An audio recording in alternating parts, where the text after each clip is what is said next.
Bonjour à tous, ici c'est Ben. Aujourd'hui je vous fais une revue de Metroid Prime 4 sur Nintendo Switch 2.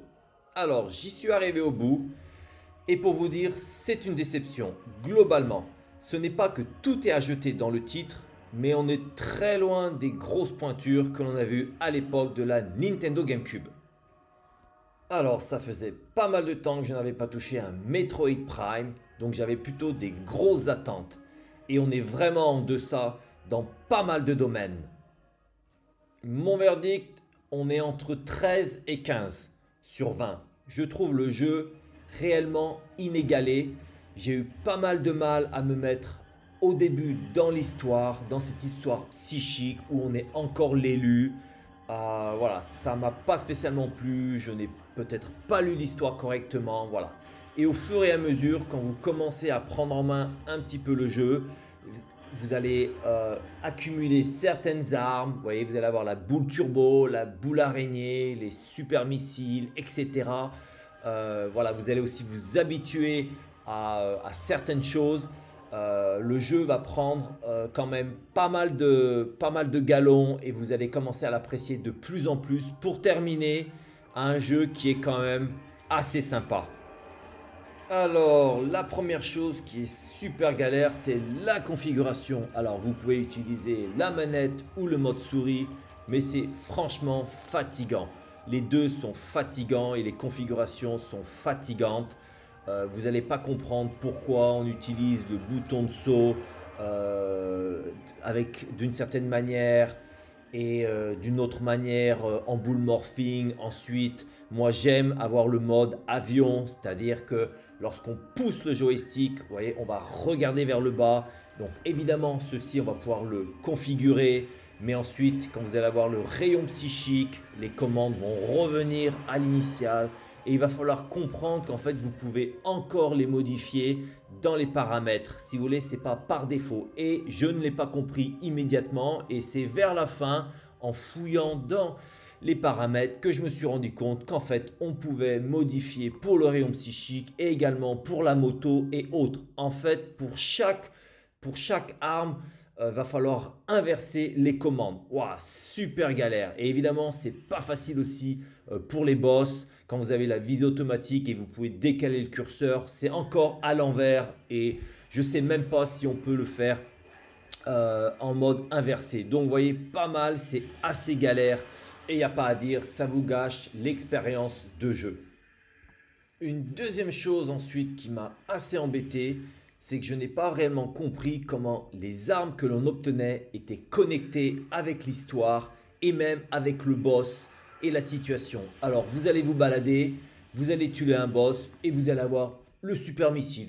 Ensuite, la boule araignée. Ensuite, la boule turbo.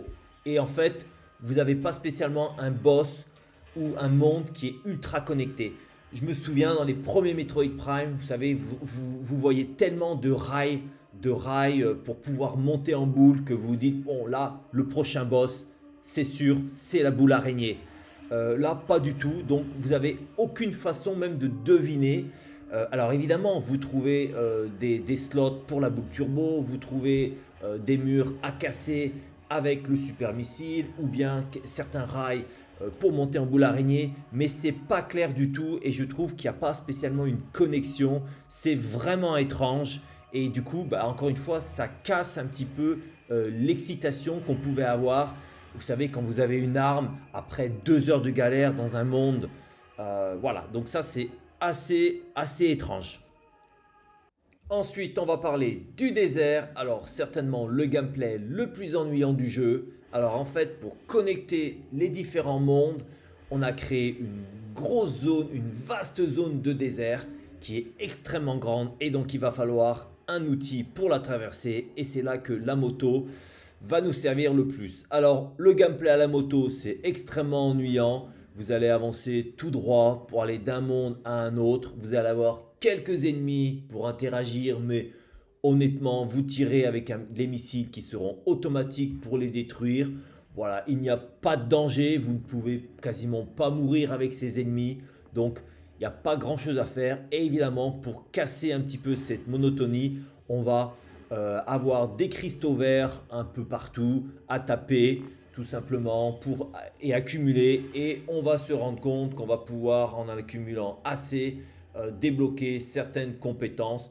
Ça aussi, c'est pas mal. Mais vous voyez, à vrai dire, j'avais complètement zappé. Donc, j'ai accumulé beaucoup de cristaux. Et vers la fin du jeu, je suis retourné à l'hôtel pour déposer les cristaux. Et là, j'ai eu tout un tas de compétences qui se sont débloquées à la suite. Vous voyez, comme quoi, encore une fois, au début, on vous matraque avec l'histoire psychique, l'hôtel des cristaux, mais vous ne savez pas comment ça se connecte. Et bon, moi, ce que je voulais, c'est jouer à un bon Metroid avec une bonne jouabilité, des bons ennemis, vous voyez, une bonne musique, etc. Et vraiment, voilà, je ne m'étais pas mis dans l'histoire, cette histoire psychique. Et donc, il a bien fallu vous introduire cette moto dans l'histoire de Metroid Prime. Alors, elle vient assez rapidement au début du jeu et c'est assez perturbant. Voilà, vous allez l'utiliser, vous allez la débloquer, l'utiliser dans certaines zones, faire au début quelques tutoriaux pour pouvoir l'utiliser. Et puis, en fait, elle va servir principalement dans le désert. On voit bien aussi qu'ils ont fait des efforts pour essayer de l'utiliser ailleurs, comme dans le bassin ardent. Mais encore une fois, c'est très ponctuel et au final, c'est pas une grosse réussite. Voilà, la dernière chose que je critiquerai sur ce Metroid Prime 4, c'est la bande son et les bruitages. Alors, on a eu l'habitude d'avoir des thèmes qui étaient incroyables dans le Metroid Prime, que ça soit sur Talon 4, que ça soit sur Phendrana, les cavernes de Magmore. On avait des bandes son qui étaient incroyables, qui résonnaient dans la tête. Et là, j'ai trouvé que c'était plutôt absent. À part peut-être la musique de fond de la jungle, voilà, qui est assez prenante et qui peut se garder en tête. Toutes les autres ne sont vraiment pas terribles et on ne s'en souviendra pas. Ça, c'est une certitude. Pareil pour les bruitages, c'est évidemment très correct, mais on a certains bruitages qui sont assez énervants. Par exemple, quand on a le bruitage pour scanner les objets et le rayon psychique, on a un sifflement. Je peux vous dire, franchement, je baisse le son de ma télé parce que c'est super fatigant d'entendre ce son de rayon psychique. Donc, je trouve que au niveau bande son, on est encore bien en deçà de ce qu'on pourrait faire, ce qu'on pourrait attendre d'un Metroid Prime. Allez, il est temps de passer vraiment au plus du jeu et on va commencer évidemment par les visuels qui sont sublimes.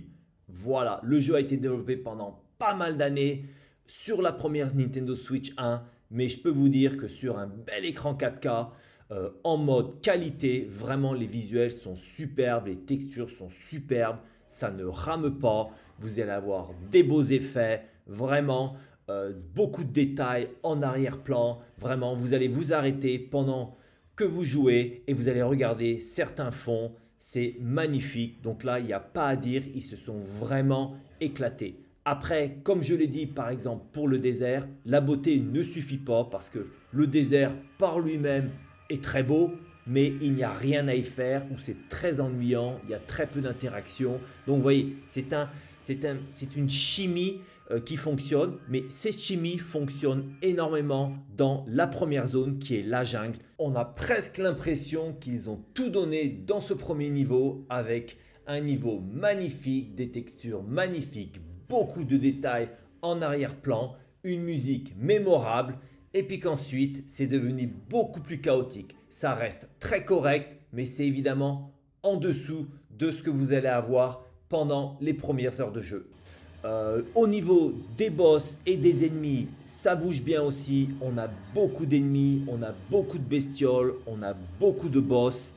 Les boss sont quand même plutôt intéressants, même s'il y en a qui sont quand même vraiment pas terribles. On a des boss avec des particularités où il va falloir viser des points, il va falloir se mettre en boule morphine, il va falloir les pousser, il va falloir éviter, il va falloir utiliser les doubles sauts, il va falloir utiliser les sauts de côté. Vous voyez vraiment utiliser, vous agripper sur les côtés avec votre grappin, etc., etc. Donc vraiment, il va falloir utiliser toutes les caractéristiques et armes de Metroid pour pouvoir venir à bout des boss ou bien d'autres petites bêtes qui vont être sensibles au froid, au chaud, à la foudre. Tout ça pour dire que vous allez retrouver pas mal de nouveautés. au niveau des armes pour pouvoir avancer, débloquer des zones, voilà, détruire des ennemis plus facilement, des armes qui vont s'upgrader en charge et en supercharge. Donc c'est bienvenu. Donc on retrouve quand même un bon Metroid, je dirais à partir du milieu du jeu, lorsqu'on va commencer à accumuler des armes, accumuler des recharges. C'est vraiment de plus en plus sympa si on n'a pas lâché avant. Au niveau de la liberté, donc c'est un jeu qui est quand même plutôt scénarisé, même si on a ce grand désert et ces mondes ouverts, on va évoluer dans la plupart du temps dans des couloirs qui seront bien guidés puisqu'on verra beaucoup de portes, beaucoup d'autres zones, mais qui seront inaccessibles pour le moment. Donc il faudra revenir sur ces zones avec un certain plaisir. C'est plutôt bien architecturé, c'est-à-dire que lorsqu'on va revenir dans les zones déjà explorées, les portes à explorer seront au début de niveau, il y aura des ascenseurs, il y aura des raccourcis. Donc ça a été vraiment bien fait. Voilà, je finirai par l'ambiance qui est évidemment unique de Metroid Prime. Et j'ai été quand même extrêmement heureux de me remettre en boule, de remonter sur un rail, d'avoir la supercharge, d'avoir ce côté exploration, voilà, de scanner un petit peu. Si évidemment il y a beaucoup de scans, mais ça m'a fait plaisir de retrouver Metroid Prime et j'espère que le prochain opus sera un petit peu mieux réussi. Voilà, en tout cas merci à vous et à bientôt.